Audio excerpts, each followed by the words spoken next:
চোখ বন্ধ করুন আর কল্পনা করুন একটা পৃথিবী যেখানে চারিদিকে শুধু জল আর জল। কোনো জমি নেই, কোনো গাছ নেই, কোনো শহর নেই চারপাশে, শুধু অসীম সমুদ্র।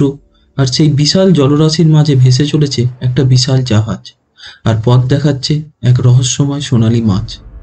কিন্তু এটা কোনো সাধারণ মাছ নয়, এটা এত বড় যেন একটা আস্ত পাহাড়, এত শক্তিশালী যেন একটা তীব্র ঝড়। এটাই বিষ্ণুর প্রথম অবতার, মৎস্য অবতারের গল্প। অনেক অনেক বছর আগে সত্যযুগে রাজা মনু, যাকে হিন্দু পুরাণে সমস্ত মানুষের আদি পূর্বজ বলা হয়, একদিন সকালে তিনি পবিত্র সরস্বতী নদীর তীরে তার নিত্য প্রার্থনা করছিলেন। ঠিক সেই সময় যখন তিনি সূর্য প্রণামের জন্য হাতের তালুতে জল তোলেন, এক অদ্ভুত ঘটনা ঘটল। একটা ছোট্ট মাছ, যা তার আঙুলের থেকেও ছোট, কাঁপতে কাঁপতে তার হাতে লাফাচ্ছিল। মাছটি কাঁপা গলায় বলে, হে রাজা, আমাকে বাঁচান, বড় মাছেরা আমায় খেয়ে ফেলবে। রাজা মনু অবাক হয়ে যান, একটি মাছ কথা বলতে পারে? কিন্তু তিনি ছিলেন সাহসী আর দয়ালু, তাই মাছটিকে একটি ছোট্ট পাত্রে রেখে বাড়ি নিয়ে এলেন। কিন্তু পরদিন সকালে যা ঘটল তাতে মনু স্তম্ভিত হয়ে গেলেন। মাছটা আগের তুলনায় দ্বিগুণ বড় হয়ে গেছে। তিনি তাড়াতাড়ি সেটিকে আরও একটি বড় পাত্রে রাখলেন, কিন্তু তারপর সেটি আরও বড় হতে লাগলো। সূর্যাস্ত যাওয়ার আগেই মাছটি এত বড় হয়ে গেল যে রাজ্যের সবচেয়ে বড় পুকুরে হওয়ার জায়গা হচ্ছিল না। মনু বুঝতে পারলেন এটি কোনো সাধারণ মাছ নয়। তিনি মাছটিকে নদীতে ছেড়ে দিতে গেলেন, আর তখনই মাছটি নিজের প্রকৃত রূপ প্রকাশ করল। সে বলল, আমি বিষ্ণু, এই বিশ্ব ব্রহ্মাণ্ডের রক্ষাকর্তা। তারপর বিষ্ণু মনুকে সতর্ক করে বললেন, এক মহাপ্রলয় আসছে, এত ভয়ঙ্কর যা পুরো পৃথিবীকে গ্রাস করে নেবে। এবং বিপদ এখানেই শেষ নয়। ব্রহ্মা যখন গভীর ঘুমে ছিলেন, তখন এক ভয়ঙ্কর অসুর হায়গ্রীব তার কাছ থেকে বেদ চুরি করে নিয়ে যায়। যে বেদই ছিল সৃষ্টির জ্ঞান, শৃঙ্খলা ও ধর্মের মূল ভিত্তি। এখন বেদ ছাড়া পৃথিবী দ্রুত বিশৃঙ্খলার দিকে এগিয়ে চলেছে।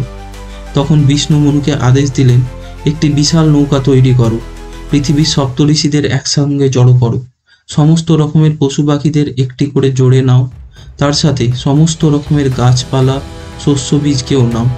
সময় এলে আমি ফিরে আসব। এই বলে বিষ্ণু মৎস্যরূপে ঝাঁপ দিলেন সমুদ্রের অসীম গভীরে, পাতাল লোকের 7টি স্তরের একটিতে, যেখানে বেদ চুরির পর হায়গ্রীব আত্মগোপন করেছিল। এবং এক তীব্র যুদ্ধের পর মৎস্য অবতার তার দিব্য পাখনা ও লেজের আঘাতে হায়গ্রীবকে গভীরভাবে আহত করে। তারপর তিনি হায়গ্রীবের গলা ছিন্ন ভিন্ন করে তার নিথর হাতে থাকা বেদ পুনরুদ্ধার করে ব্রহ্মাকে ফিরিয়ে দেন। অন্যদিকে রাজা মনু বিষ্ণুর নির্দেশ মেনে এক বিশাল নৌকা তৈরি করতে লাগলেন। দিন কেটে গেল, তারপর এলো সেই সময়। প্রবল ঝড় শুরু হলো, নদীগুলো ফেঁসে উঠল। ঠিক তখনই প্রভু মৎস্য বিশাল আকৃতিতে আবির্ভূত হলেন। তিনি বললেন, সর্প বাসুকীকে দড়ি হিসেবে ব্যবহার করে নৌকাটিকে তার সাথে বেঁধে ফেলতে, এবং প্রবল ঢেউয়ের মাঝে বিষ্ণু নৌকাটিকে রক্ষা করে হিমালয়ের চূড়ায় পৌঁছে যান। মৎস্য অবতার রাজা মনুকে বলেন, এখন থেকে তোমাকে নতুন পৃথিবী গড়তে হবে। এই জ্ঞান, ধর্ম আর শাসনের নিয়ম মেনে এক নতুন যুগ শুরু করো। এই বলে মৎস্য অবতার অন্তর্ধান করলেন, আর মনু নতুন পৃথিবীর যাত্রা শুরু করলেন। এখন এই মহাপ্রলয়কারী বন্যা আসার কারণই বা কি? বন্যার এই কাহিনী সাধারণত একটি মহাজাগতিক ঘটনা হিসেবে দেখা হয়, তবে বিভিন্ন গ্রন্থে এর কারণ একটু আলাদাভাবে বলা হয়েছে। কিছু পুরাণে বলা হয় এই মহাপ্রলয় স্বয়ং ভগবান শিব সৃষ্টি করেছিলেন যুগের ধ্বংসের জন্য। আবার ভগবত পুরাণ ও মৎস্য পুরাণ বলে এই বন্যা ছিল সৃষ্টি আর বিনাশের চিরন্তন এক মহাজাগতিক চক্রের অংশ।